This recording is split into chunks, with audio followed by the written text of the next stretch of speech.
Hi, if you're watching this video, it's because you have a son or daughter in the FLBC. My daughter, Zoe Vardarajan, is also in the FLBC. She's in kindergarten. And so I taught them a class last week called Nutrition Detectives. And just to let you know why I feel I'm entitled to teach a class like this, I'm a naturopathic doctor. I've been practicing in Menlo Park for 15 years. And I talk about this kind of stuff with my patients all the time. And I'm really passionate about nutrition education, health education in general. And I think it's really important that everybody knows this information, not just our kids, but especially the parents too. And I think if our kids understand why we're making certain choices for them, they might be a little more compliant and they might feel more empowered to help us make grocery shopping choices and things like that. So the reason I'm making this video for you is because I know that if we're taught something and we listen to someone talk to us for an hour, we usually forget most of what they said. And I had a couple of take-home points that I wanted them to remember, and so that's what I'm gonna give to you today. This will not be a long video. We talked about two main things, fiber and sugar, and I showed them how to look at a nutrition label and understand how much sugar was in something, how to calculate it. And just as a visual for you, I'm going to be adding a bunch of pictures to this, so this maybe will make the pictures make more sense.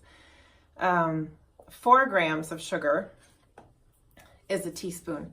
And so if you can just take the sugar number on a nutrition facts label, if I have one big enough here for you to see, the nutrition facts label, if you find the word sugar, you take the number and you divide by 4, that's how many teaspoons. And I think if we all understand what a teaspoon is, so if we know how to calculate that, we can make a much more informed decision.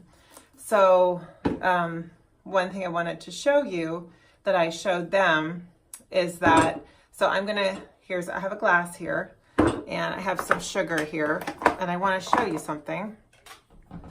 So these aren't going to be perfect teaspoons, but we have 1, 2, 3, here, I'm going to add them quickly, 4, 5, 6, 7, 8, 9, 10, 11. So just take a look at this little cup.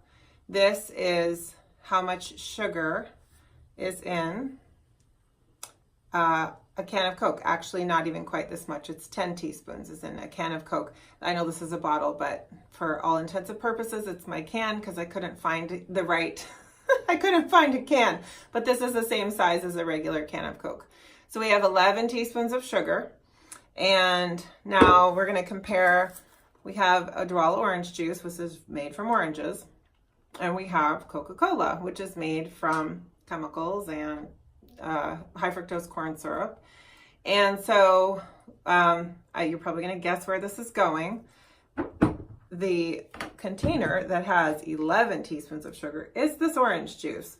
So you can probably guess that sugar is not, orange juice is not a health product, is not a healthful product. Orange juice is, and every kind of juice is just basically sugar, not good for you. And I wanted to clear something up because one of the kids asked me after I showed them this, we had the cup of sugar and the two products side by side. He said, yeah, but isn't juice good for you still because it has vitamin C in it?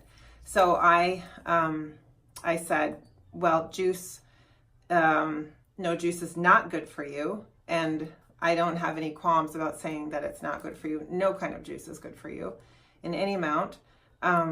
It's just pure sugar. It goes straight into your bloodstream and has a lot of detrimental health effects. And so I said that it would be much better just to eat the orange because the orange has the fiber and you're not going to eat as many oranges as you would that are in the juice. And the orange has, it basically has the fiber, which is the additional thing that you need.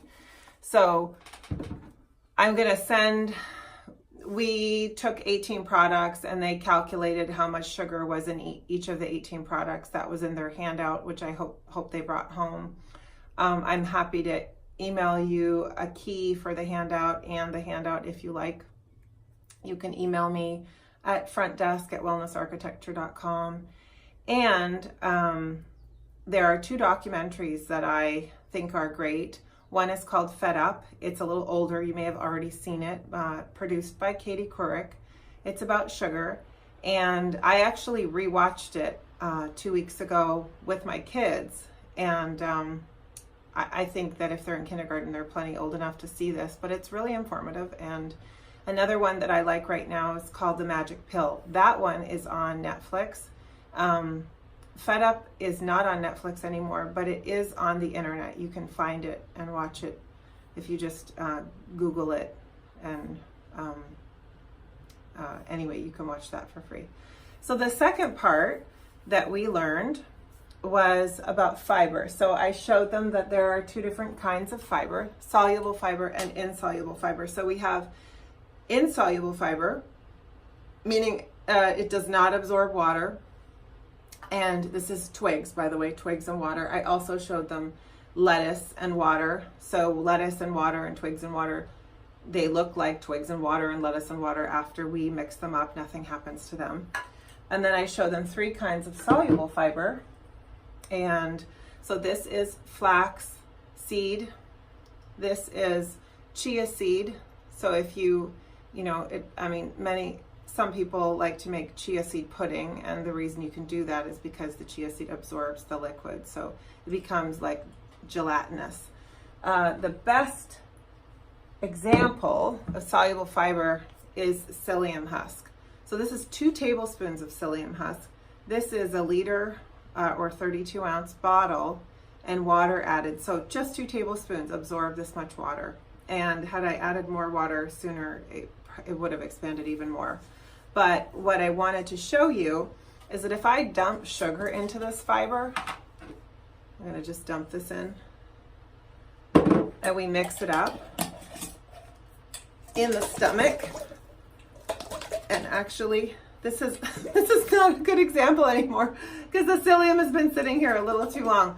But basically what happens is that the psyllium husk will bind the sugar or whatever else goes into the stomach, and it won't let it go into your bloodstream as quick.